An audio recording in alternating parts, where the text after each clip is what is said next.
How we doing, everybody? Welcome back to the first ever University of Adversity Summit. And we have such an amazing speaker coming on here, the legendary Tim Storey. He's internationally acclaimed author, motivational speaker, and life coach. He is well known for inspiring and motivating people of all walks of life, from entertainment executives, celebrities, athletes to adults and children in most deprived neighborhoods in the country. Tim has visited 75 countries and has spoken to millions of people and gives talks to all over the world, often for crowds up to 85,000 people.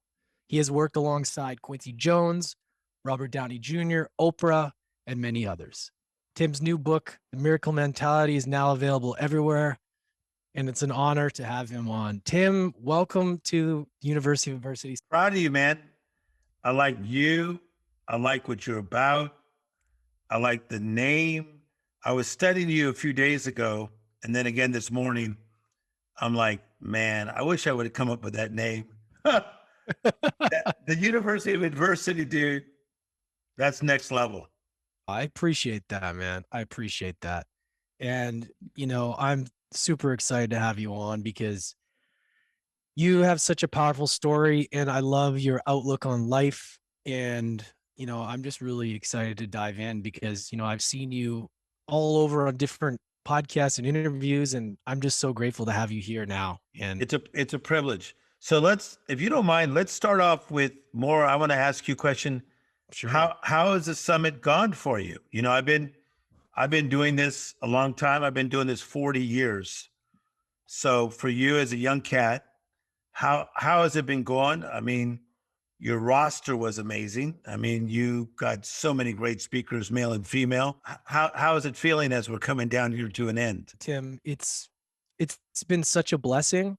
Like, my heart is filled with so much gratitude that it's really hard to understand how full I feel with, bringing everybody together and to be able to like have a container to open up and share. And there's just been so many moments. And, doing this is our first summit, and, my team just came together in so many ways, and everybody just came in and just dialed in all areas. And it's just been an absolute success in every way. And I'm just so grateful. Like, I didn't know what to expect. And, I feel like when you're doing something, when you're aligned with what you're doing, your purpose, the right people kind of show up. Yeah. And thank you for the acknowledgement. That means a lot. And it's a beautiful journey. As you know, you come to contact with these people and you learn and you grow. And it's just so, my heart is just full of gratitude. I love it. So the University of Adversity, is that something you plan on taking like to live conferences and seminars, masterminds in the future? Yeah, you read my manifestation right out loud there. That is, the podcast, University of Adversity podcast started. And then, we've done over, 300 and some episodes. And yeah, my vision is to really create live events, create platforms where people have that open container for them to share. Yeah. And yeah, on big stages, that's really the goal for sure. I think the role I can play today is because I've been at this again for so long that when you go do these massive conferences, let's say 10X, Grant Cardone, I've done 4 of the last 5. I'm the only speaker that's done that many. So if they have Kevin Hart, then they have Travolta, then they have Floyd Mayweather, then you got to say, okay, where do I fit in this group? Does that make sense? Yeah. I am phenomenal at what I do on the comeback. I do not think I can be beat on turning your setbacks to comebacks. I've written 2 books on that, but more than the books, that's what I do on a daily basis. I get people out of crap. So we can talk a little bit about that, but I also think that, one of the things that I'm loving that you're doing is this idea of adversity. You could have a promise of something. I wrote this down. You can have the right principles, you can have the right plans, but then you can have the problem. The problem is the adversity. Mm. It's the opposition to your mission. Most people don't know how to handle adversity. Mm. That's why in studying you, I went, that rascal. Man, that's such a great title. Because most people do not know how to go through adversity. Dude, they don't. Yeah, I know. That's why they like detour, go the other way, stay addicted, stay with the covers over their head, because they don't want to face the facts of adversity. Mm. But you're willing, kind of almost like a Russell Brand is doing right now. You're willing to acknowledge the adversity, and then you're bringing on thought leaders to say, yo, this is how to get through it. So Mm. I'd be one of your like Compton born and bred adversity gurus. Yeah, no, I appreciate that, man. And I love how your perspective, because having that, it's all perspective on the situation, right? Like how you look at it. You have that choice. And you talk about how when we're younger, we believe in all these things. And that really resonated with me, because then all of a sudden in life we don't believe that things are possible. And it comes to when things come at us too. And being able to believe that anything is possible, meaning that adversity in front of us, is so powerful, but so many people have lost that along the way. Yes. Yes. So I will say this to you. Let's go back to like when we were kids, okay? Yeah. Like second, third, fourth, fifth grade playgrounds are like electrified. Yeah. You just hear noise. You just hear noise. I was even working one day across the street at a rehab center, and across the street from the rehab center was a school of kids. And you could just hear them like, okay, it's recess. So kids have, watch how cool this is, a shout. SHOUT. They have a shout. What the heck happened to our shout as we get older?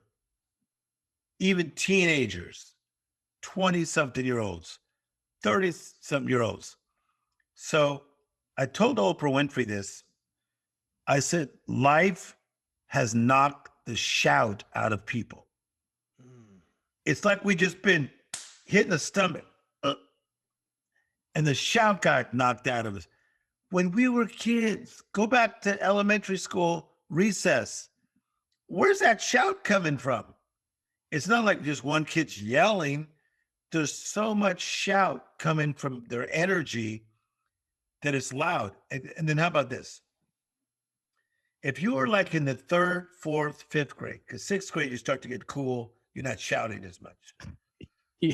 But third, fourth, fifth grade, the teacher leaves to go talk to another teacher. I swear, this used to happen. They didn't even have cell phones, but somehow they like must have had walkie-talkies like, need to talk to you. And I would see like one teacher talking to the other.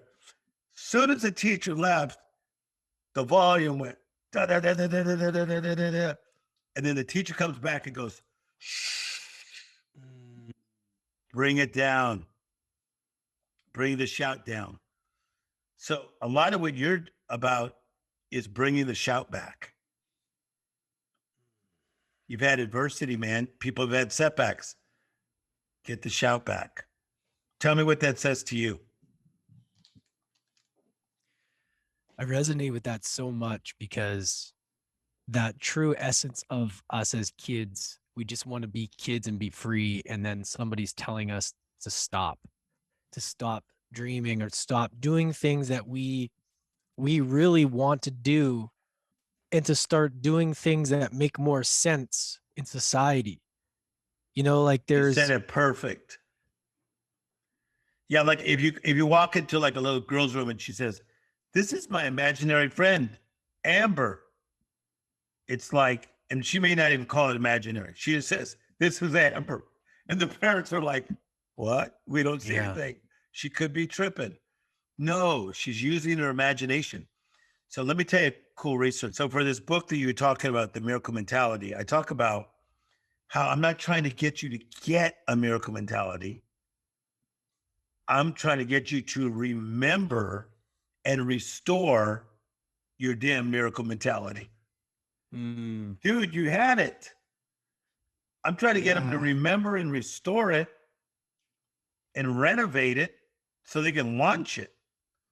And so a lot of times, like if a kid says, "This is my imaginary friend," the parents get nervous and they try to confine, okay, bring everything in, restrict with the child thinking in the imagination. When really, as kids, we just wanted to play, man. We wanted to play. We wanted to soar. We wanted to believe.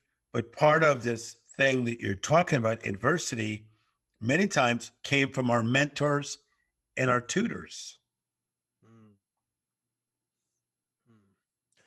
You know, it's so interesting because when you're saying remembering, it's so much as well about even really tapping into your purpose. It's almost like remembering and unlearning all the things from the Yeah. years, right? Because we already intuitively know a lot of the times, but it takes a lot of like removing of the stories of the past or the things that we've gone through to tap into that truth and Yes. connect.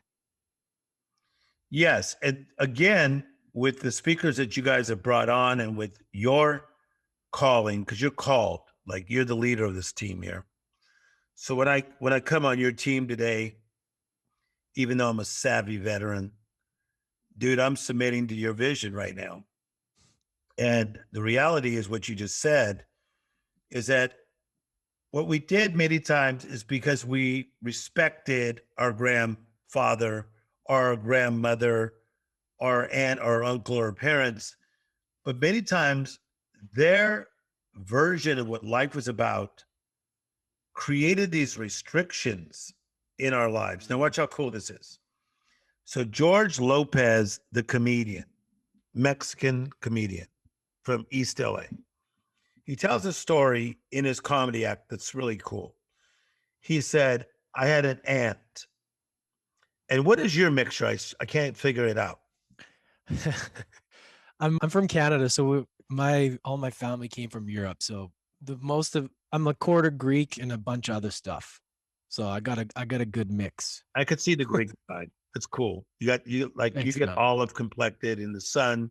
You're gonna get Well, I was just in Costa Rica for a while too for the last few months, so I got that tan base. So yeah, it's working for but you. thanks, So man. so George Lopez is Mexican. So he said that he had an aunt, a tia, like a tia. Your aunt is your tia, your uncle's your tio. How do I know? I'm half Spanish and I'm black. My mother is Spanish from Spain. My father's black from Cuba. Okay.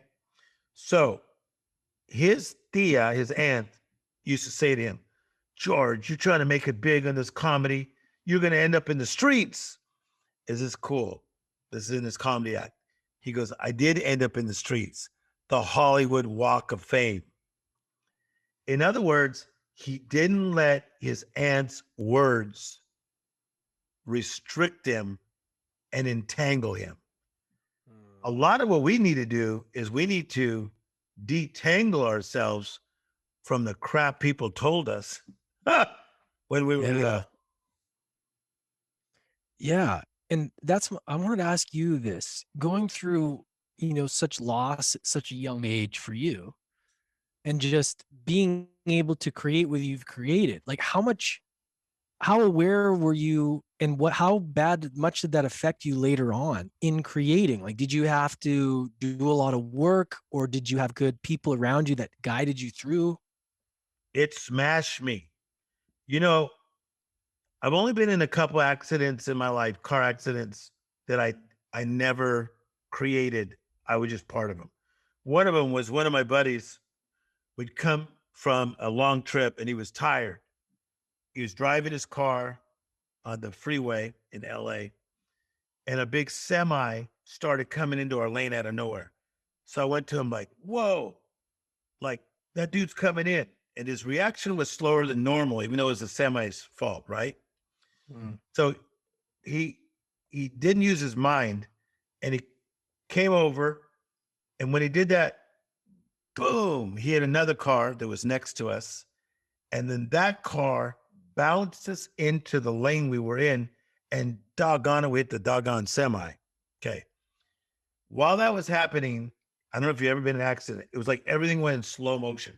You hear about this, but dude, it happened. It was like, whoa. You start thinking, am I going to live? Oh, we're spinning. Am I going to live? We hit an embankment, and we hit this embankment, and we're really good friends. So we just stare at each other and like, can you move? Yes. Whoa, are you okay? I think I am. It was crazy, right? So, because the car was all crushed, it was totaled. Wasn't our fault.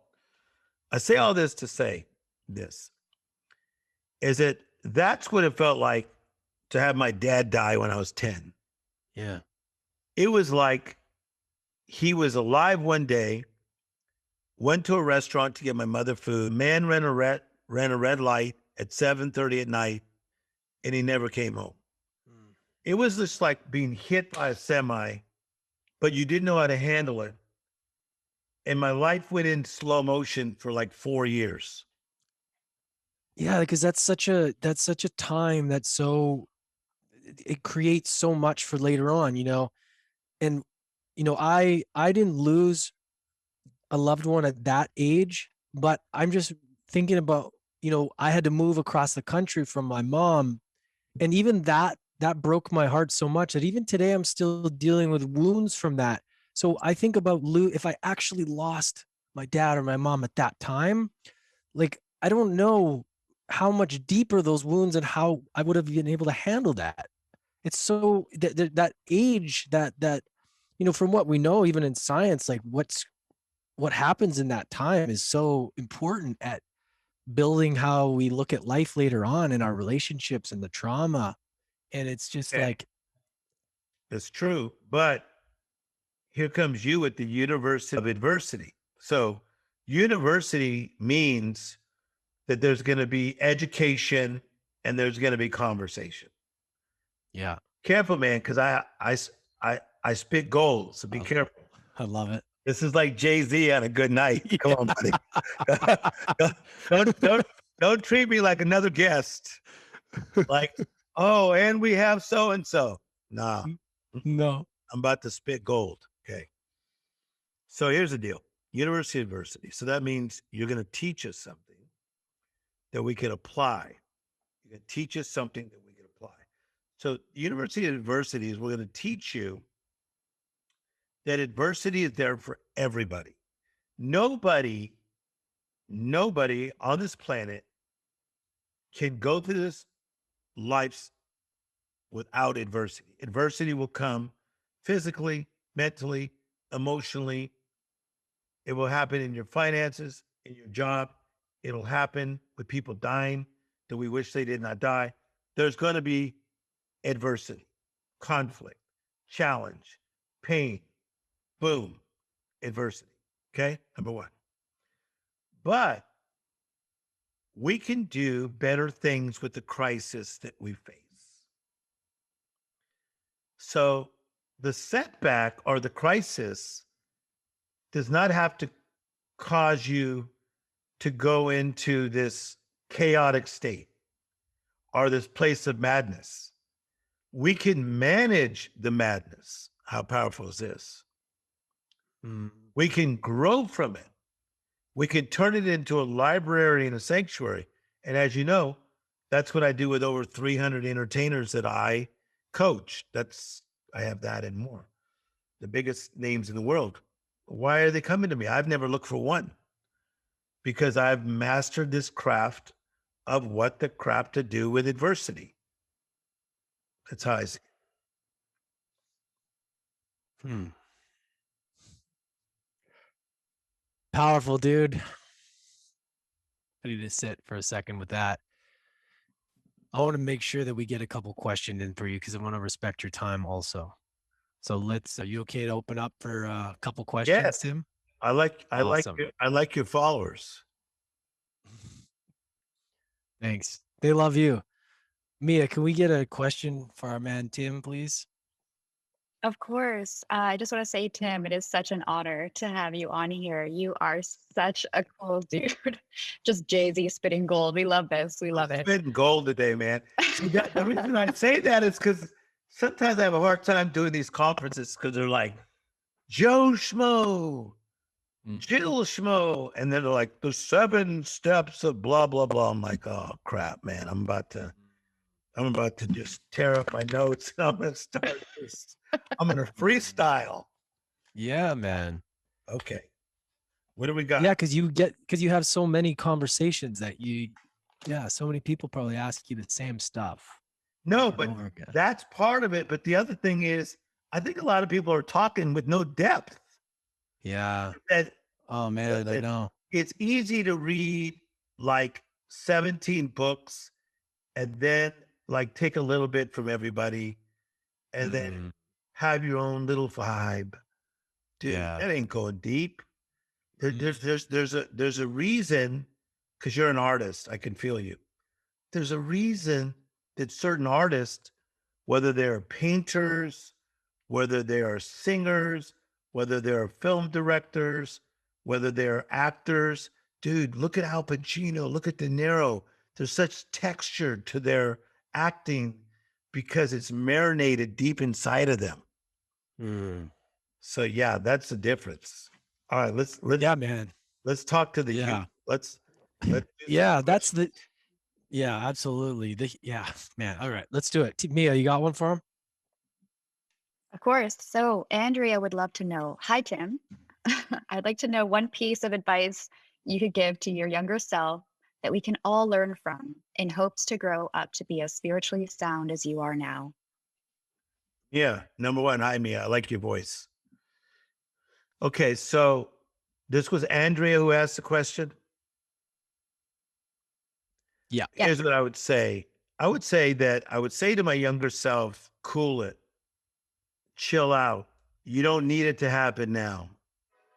I think when you're younger, you have like the dream of that thing and that desire.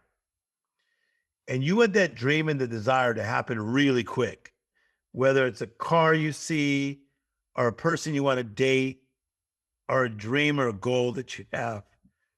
But there's a reason that life makes you sit and learn, stand in what you learned, walk in what you learned, run in what you learned, and then soar in what you learned. So I would say to my younger self, who started as a dishwasher, then to a busboy, then to a waiter, chill out, little Timmy from Compton. You're going to be Tim Storey one day. Boom. Boom. And you gotta be the dishwasher, Timmy. You gotta be the bus boy that they talk down to. This is all shaping you to be the guy that gets to blow up stages in 75 countries of the world. That's what I'd say to that guy. Boom. What else do we got, Mia? We have an amazing question from Samantha. She says, for someone that feels like you can't go on anymore, what advice would you give them to tap into the miracle mentality? I would say to that person, number one, that makes me feel terrible that you feel that way, but I can understand why you could feel that way. Because disappointment makes you heart sick, according to a poem. There's a poem that says, unrelenting disappointment leaves you heart sick, but a sudden good break can turn your life around. So I work with people, famous and not so famous, that they feel like, F it, I'm done. It's a bad place to be. So usually it happens because of disappointment, something didn't work, or something's happening on the mental illness side, on the depression side, or it's just dark side. But I would say just work on living again. When I say living, the word live also is translated to be animated. When somebody is alive, that means they're animated. When you see little kids and they're alive, that means they're animated. That's why little kids who are animated, they like to watch animation. Isn't this interesting? So to the person who feels like dying, if I was coaching you, I would trigger you again. I would take you back to TV shows you used to like to watch, to music you like to watch, to places you like to go to, and I trigger you. That's what I do with people, is they'll come to me at their lowest state, and their homework assignment would be, okay, you said you like Marvin Gaye. I want 5 days of Marvin Gaye straight. And they go, that sounds like crap. I go, do it and just tell me. They'll text me and they go, damn, you're good at what you do. It triggered me, man. It took me back to the good times. Or really, you like Journey? Okay, 5 days of Steve Perry and Journey. Triggers you. You got to trigger yourself back to your state of innocence. Why is that effective? Because it's the real you. It's the real you before you had to be dealing with all this conflict out here.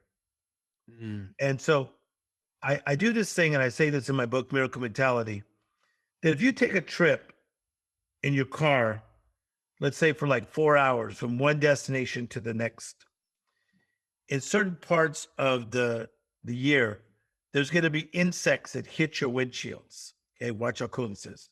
I call it bugs on the windshield. Okay. So you can be driving like a car you really like. It's like, dude, look at this car I just got. I got a Tesla. Bugs like Teslas too, dude. Those bugs are going to hit your damn windshield. Okay, that's life. Like your mother's acting up, you're acting up, your dog's acting up, your significant other's acting up. It's bugs on the windshield. Now, with all those bugs coming at you, you could get like dramatic in the midst of the drama. To trigger somebody back to the place of innocence is to say, man, there's bugs on my windshield, but I'm kind of loving listening to Kenny Loggins. There's bugs in the windshield, but dude, I forgot Prince was that good. Or there's bugs on my windshield, but I forgot that I liked the band Rush. Depending on my client is what kind of music I trigger them with. Yeah. Yeah, remembering that what brings you that joy, that brings you back. It's so important. It's such a special feeling to get to, because we get so caught up in the chaos. And when we can go back to that, it's beautiful. Hey, think about what I got to listen to. I'm known as a comeback coach. So could you imagine what comes through my office? I'm going to kill myself. Have Tim Storey call me or I'll die in an hour. I got to take that stuff seriously, dude. I live a serious life. Yeah. But why am I so animated? Why am I so laid back? I've already done all kinds of stuff today. I just got done speaking to 5,000 people about 2 hours ago. I just had an amazing lunch because I'm launching a new company. Look how laid back I am. Ain't kind of funny. Why is that? Because I've been triggering my damn self all day. I woke up listening to Earth, Wind, and Fire. Then I went from that to early Kanye, because not grouchy Kanye, but early Kanye, because it puts me in a good mood. And I love Kanye, as people know. That's my friend. But I was listening to early Kanye, and that triggers me into a certain mood. So, yeah, you could trigger yourself into a place of innocence. That was to answer that question. All right. Mia, do we have another question? Yeah, if you want to do another, sure. Let's do Absolutely. I actually have a question for you because I love what you were sharing earlier about how we had it all figured out when we were in our adolescence. And I just want to know, how would you suggest we tap into our imagination and sense of play? Awesome. Great question. So a lot of research on play. So when I say that, I pay a lot of money to smart people. So here's what I do. I like to give them more than they even think. So I'll go, Okay, hey, you, I need some information on play and how kids play, blah, blah, blah. I'm going to give you this much money. And I just drop it on them. We're going to Venmo it. You want it wired? You want it in a bag? But I want this many pages. Is that fair to you? And they can say yes. So these researchers who are super smart send me all this research. Like if you were to come in my office, you're always going to see like all kinds of research on one subject. So this is what we found out about play. Kids love to play because it allows their imagination to soar. So what psychologists have found is that it's in them. And if you push it down and suppress it, they got problems. That's why a kid wakes up and says, can I play? First, you got to eat, but then can I play? Yeah, but then you got to go to school. But then can I play? Yeah, but when you come home, you got to do your homework. But then can I play? Why are they thinking that? They don't want to be suppressed. They want to play. They want to use their imagination. Watch. They want to, watch what I'm going to say. They want to release creativity. They're not trying to create creativity. They're trying to release it. How powerful is this? We wake up and we're going to work. Like, dude, get up. You get to snooze. Watch. Because I got to go to what? Work. What? Then you come back. You got more work to do. You got to throw the trash. You got to feed all your 19 pets. Then you forgot something at the grocery store if you're married. You got work. I got work. You talk about work. Kids are talking about play, play, play. So in my book, Miracle Mentality, I say you have to create time to play. The most brilliant people that I know, they play. You could be on the set, and I won't name drop today. You could be on the set of these famous actors, and they're like cracking up with each other. I never knew this before I knew these guys. They're like, they play pranks on each other. They jack with each other. They have to in order to get through that damn 6-month shoot. I'm muted. There we go. I like what somebody just said. They just said, wow, wow, wow. Hey, stop. We got to get out of just damn work mode. Yeah. We got to play again. Go hiking. If you used to have a skateboard, even if you're 42, get your damn skateboard out or go buy another one. They got better wheels now. And, get a mountain bike, take tennis lessons, take cooking lessons, take dancing lessons, salsa lessons, hip hop lessons, study to be a comedian. Just go out there. We're not talking about you have to be a professional. Just go play. Change your life. Man, thank you so much. I want to respect your time. And I just want to say thank you so much. I look forward to speaking on stage with you one day too, by the way. We will. Dude, you're good. You could. I think Russell Brand. I'm gonna tell Russell he's got somebody coming after him because you guys have a lot of similarities. Because Russell's super clever and smart, and your cadence, your style, is similar to him. But man, I'm proud of you. That's why when you guys gave the invitation, we jumped to it. What a privilege to serve on your platform. And don't forget in your University of Adversity to include Tim Storey. Dude, what a privilege. Anytime, man. This was an absolute honor. And I would just love that, man. Anytime. It'd be freaking amazing what we could create in the future. Absolutely. Life is good. Awesome, brother. Thank you so much, man. Appreciate you guys. Appreciate you. Thank you. Wow. Absolutely powerful. Legend himself, Tim Storey. That was so amazing. So amazing. Thank you to him. If you're listening to this live, you just experienced something very special. Something very special. And if you get to hear that later on, that was like one of the most authentic conversations. And just, I don't even know what to say. That was so awesome. And thank you.